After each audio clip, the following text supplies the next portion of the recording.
Hello and welcome to this week's episode of Fellowship in Essential Oils. This week we're looking at a dark and mysterious oil. Or is it? We're going to bring some light to black pepper. How are you, Liz?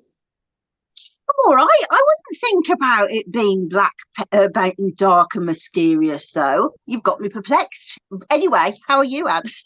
I'm good, and I guess all will be unfolded in the next few minutes as we explore black pepper. Yeah, absolutely. Now, I guess obviously we don't have to kind of go in too deep of where it comes from. It comes from the black pepper, the fruit of that plant is dried out, steamed, distilled. We get a nice peppery kind of essential oil. How do you use it? I use it a lot. Before we do that, did you realise that it was like a climbing vine? I didn't realise that. Pepper's like it wraps itself around everything. I was like, oh, I didn't know that about pepper. Yeah. So that was interesting. I use it a lot, particularly for circulation and for warming generally. It's well, you know my word winterful. It's for winterfulness. If somebody feels cold in the winter, or if they've got any sort of problems like usually circulation related, that they've got like Raynaud's disease or cold feet, that kind of thing. And because it's quite a benign oil, even though it is really warming, it's not irritant. So that I think that's a really good thing. So particularly for people who are elderly, or people who have been having cancer treatment and they can't get warm, it's a lovely oil for that. Coughs, colds, pain. One of the most important things to know about black pepper is it's so rich in beta caryophyllene, which we've talked about that lots of times before. If people want to cross-reference, particularly on our video about copaiba, I remember talking a lot about beta caryophyllene, but the shortened version is that it's a molecule that interacts with the endocannabinoid system, and there aren't many essential oil components to do that. Cannabis does, but the constituents in cannabis don't like water, and so therefore don't cross through distillation. So they're not really in essential oils very often. Beta caryophyllene is what's called an antagonist for the CB2 receptor. And the CB2 receptor modulates inflammation, immunity, and pain.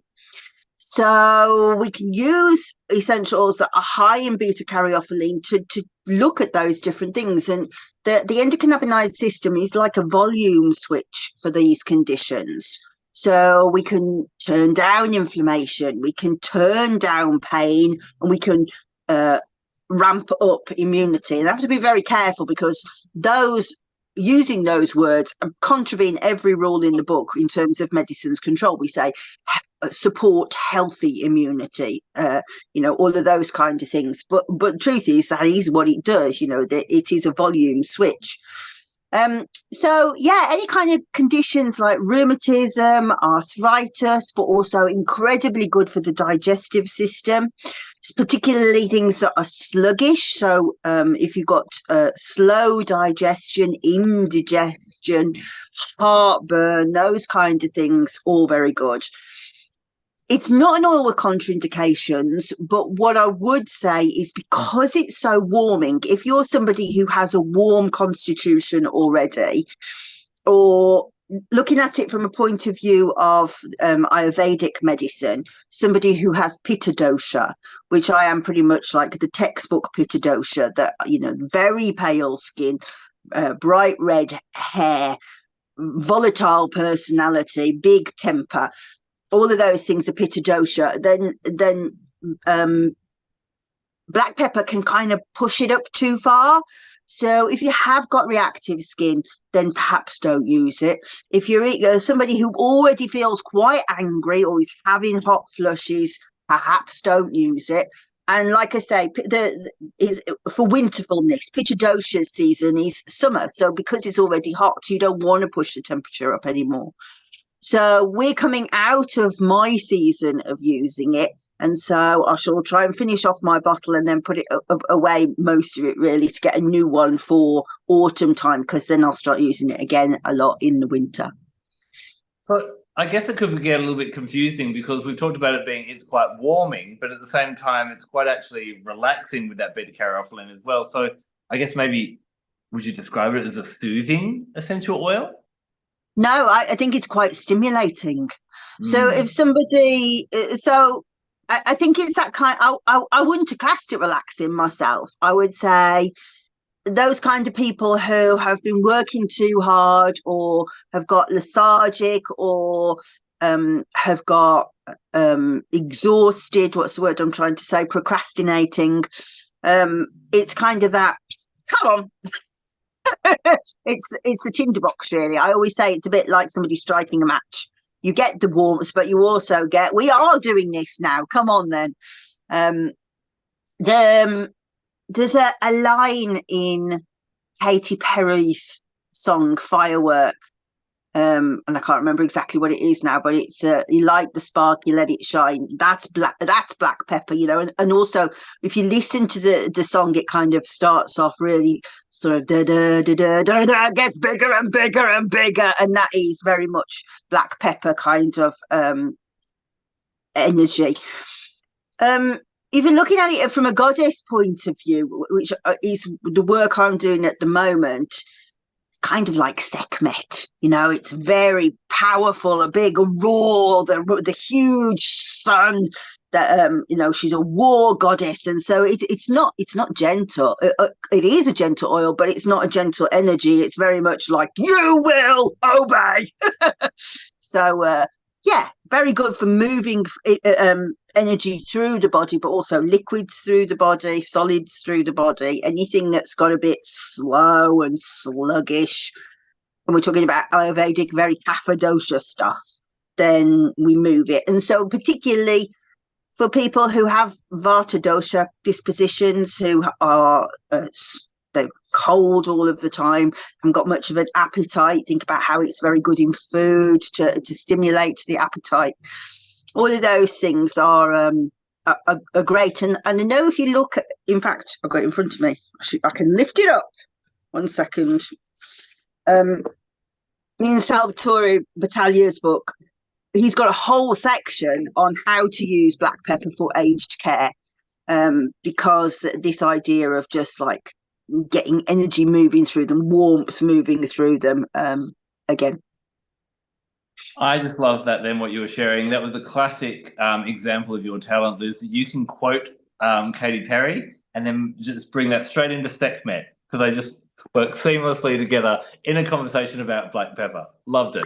Just walking the dog at 6 o'clock in the morning, it all comes together. Who would have thought? Who would have thought? Another use that I've found for many people that it's been quite helpful for is for addictions. And we have a little trick that I like to do, is you get yourself about 30 toothpicks, wooden toothpicks, get yourself like a little metal container, like it's sometimes breath mint come in a little metal container. And all you do is you place 1 drop of black pepper in there. And you want to make sure, obviously, you're getting a good quality one where you know that it's true black pepper. Shake that all about, leave it all around, leave that to soak into the toothpicks. And actually, whenever someone gets a craving to have a cigarette, chewing or sucking on that. And they've found that a really great remedy for, like helping to quit smoking. Then pairing it in the diffuser with a bit of bergamot can also give you some support as well. So for me and my customers, I found it's been really great for addiction support. Yeah, I agree with that. The other thing that I forgot to say was when we're talking about elderly care, but any kind of hospital situations at all, I have a strange thing that I only bleed out of one arm. So when they take blood, it only comes out one arm and not the other. And actually, it's a family trait. It's the same to everybody in our family. And so I think it was Jane Buckle did a tremendous case study where she talked about using 5% black pepper on the skin, and then what happens is because it brings the blood to the surface, it makes it easier to take blood. So if somebody, again, things like elderly care where people's veins are shot and that kind of thing. But if you're giving blood, it's a useful thing to do, to just put it on, and you'll find that your blood flow is much better. Um, when we're using like the technical words, we say it's rubefacient, or rubefacient, and it brings the blood to the surface. And so it's interesting when you look at textbooks, they'll say there aren't really any applications for black pepper for skincare because of that irritant thing. But I have to say, I disagree with that. If you're somebody who has got the alabaster skin like I have, and you look like an albino most of the time, and you've got to be on camera, then a little bit of black pepper just kind of brings the rosy glow up. But again, just be careful of not using too much, because it can be, it's not an irritant oil, but you're going to make your skin sore if you use too much. But if you've been in a situation with long-term stress or have been ill for a long time and you're starting to look a little worn out, it can be very good for just bringing that bloom back to the skin.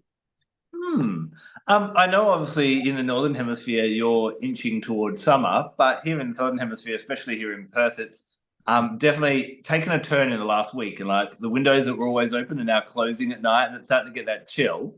One of the things with winter, like we've kind of been skirting around, is that, you know, we can get cold extremities because of that poor circulation. I think black pepper, from what we've been sharing, is a really great circulatory oil. Are there any better that you'd rather use over black pepper? Obviously, a blend would be really powerful, but what would be your top? I'm just kind of going off on a tangent. Which ones would be your favourite for cold extremities? That would be my favourite. Black pepper is my favourite. The other one that I do use is ginger. The oils that probably stimulate the circulation system more are things like cinnamon or clove, but the chances are the kind of person that you're dealing with who has that sluggish circulation probably has skin that's a little bit too delicate to use those oils on.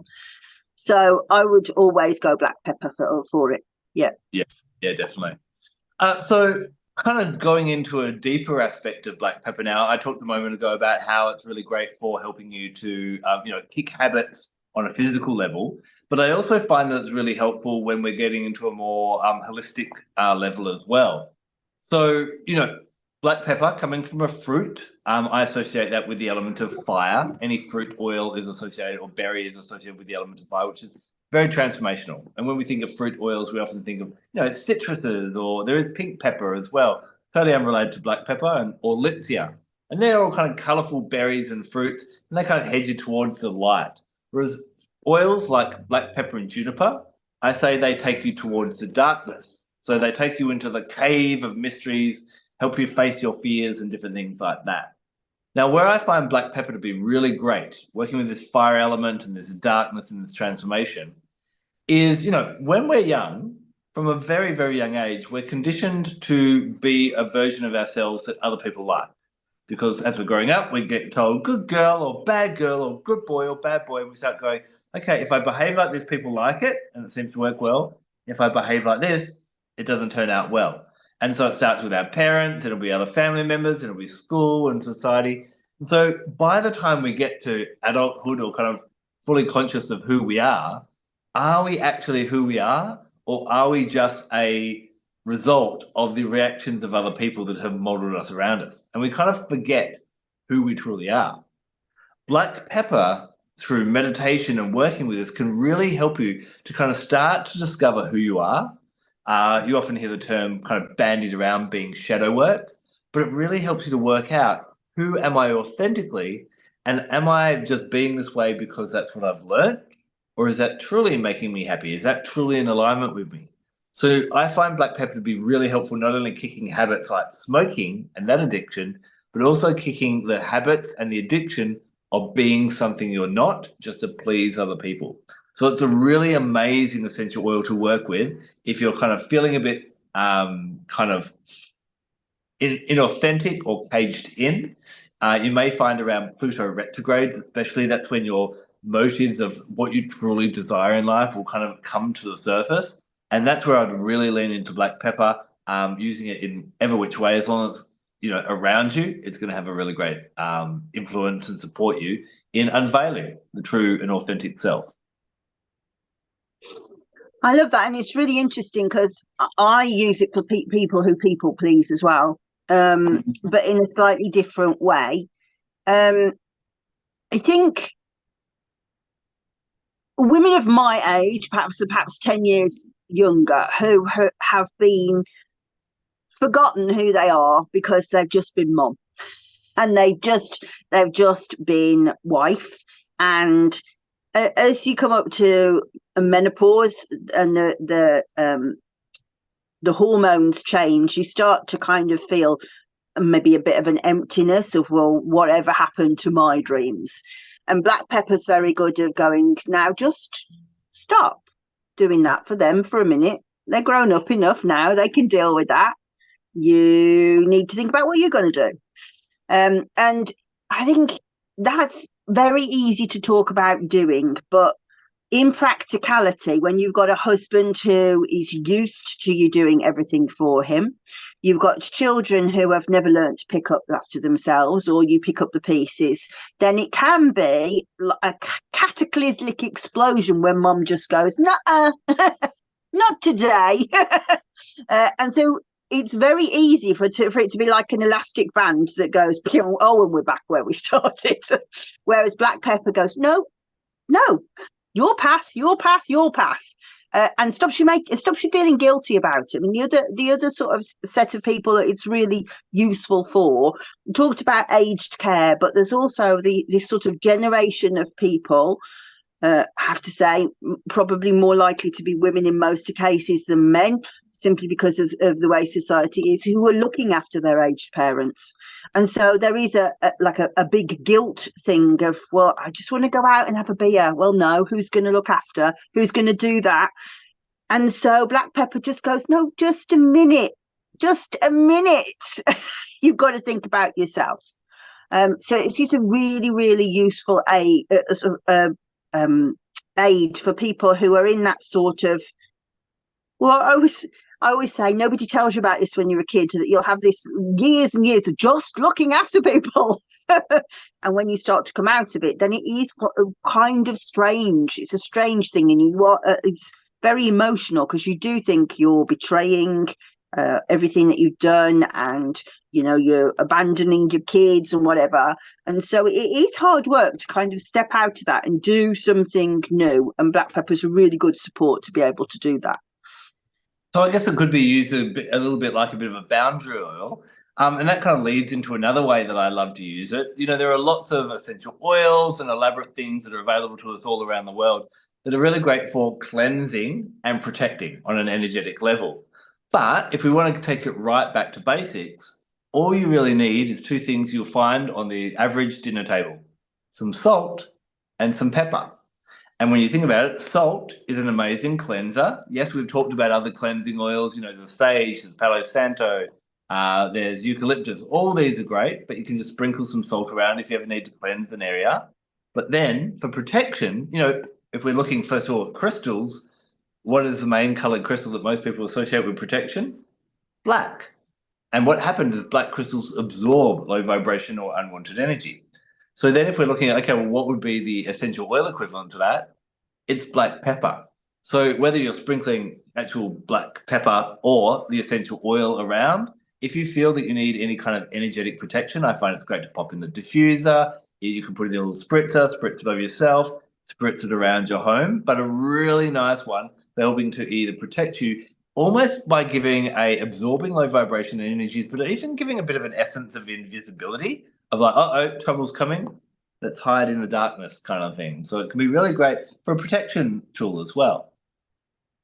Yeah, and I think we kind of miss something that's really important to say, that this is the spice that has through history been the most sought after spice in the world.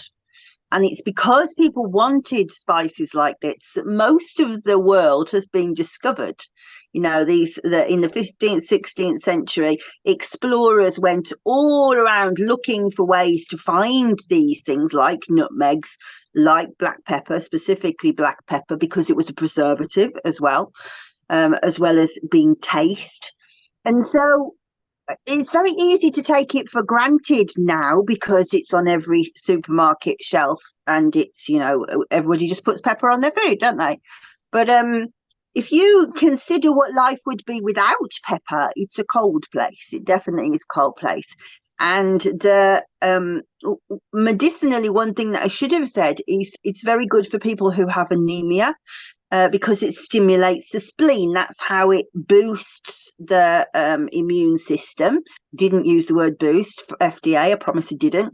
How it boosts the immune system, but also that's how we get this warmth as well. And so this is a real fortifying oil. We have this warmth, we have this ability to stand up for ourselves. We're embodying the life force of the sun by using it.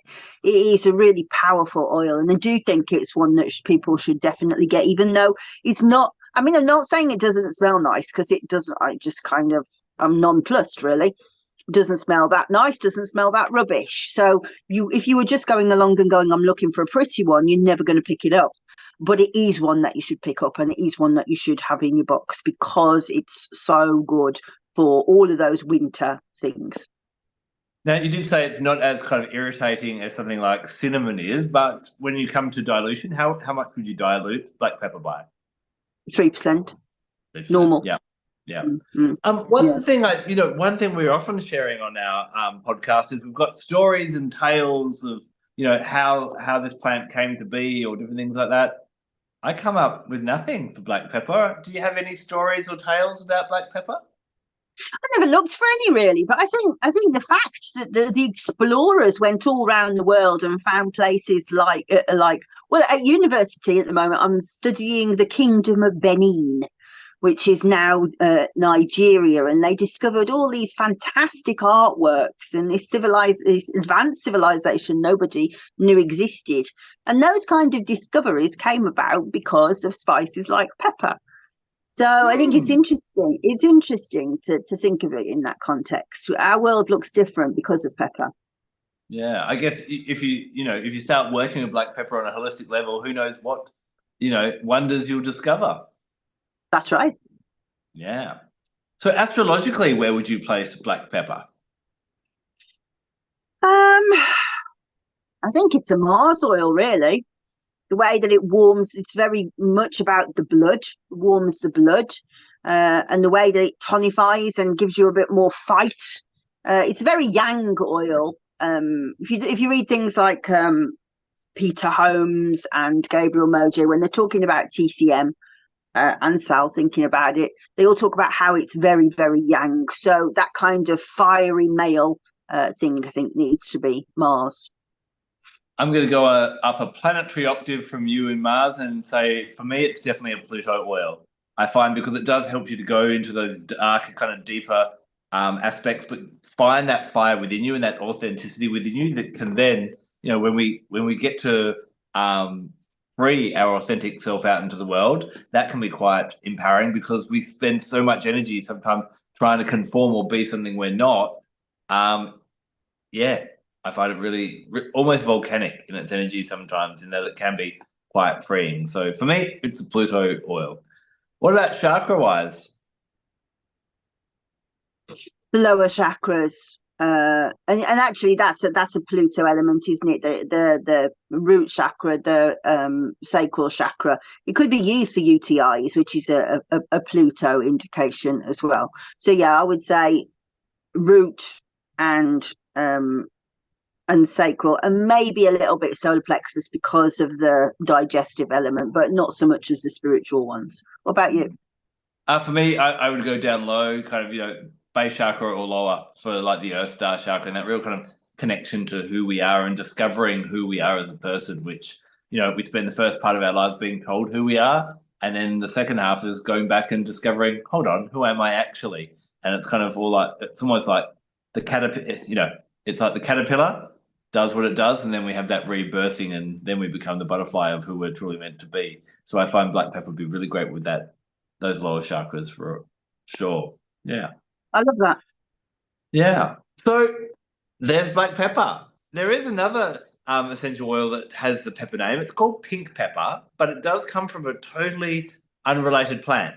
But they both do have that peppery smell, and we'll have to tackle that at a later date, obviously. But we will be back next week with another essential oil. It surprises me. We kind of go, oh, we've forgotten to do that one. We've forgotten to do that one. It's amazing how many essential oils there are out there and how many we can dive into and explore. So join us next week. We'll see you then. Take care. Bye bye.